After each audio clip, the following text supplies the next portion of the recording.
যেদিন থেকে তোমার সাথে আমি সত্যি কথা বলা কমিয়ে দেব, সেদিন থেকে তুমি বুঝবে তোমার দেয়া আঘাত আমার বুকে ঠিকঠাক মতন বেঁধেছে, একদম বাঁ পাশে 2 ইঞ্চি গভীরে।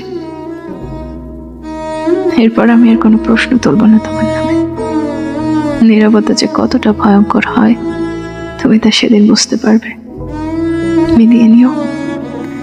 হ্যাঁ, মানছি আমি কথা থামাতে পারি না, 7-5 না ভেবেই বলে ফেলি অনেক কথা।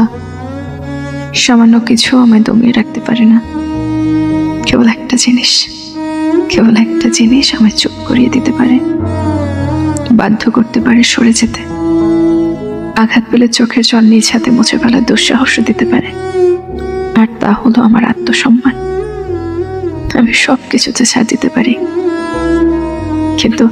কিন্তু একটা জায়গাতে আমি কিছুতেই ছাড় দিতে পারি না। এখানেই আমার সমস্ত দুর্বলতা। কেবল এখানে আঘাত করলেই বুকের বাঁ পাশে গিয়ে লাগে, ক্ষত হয়ে রক্ত ঝরে।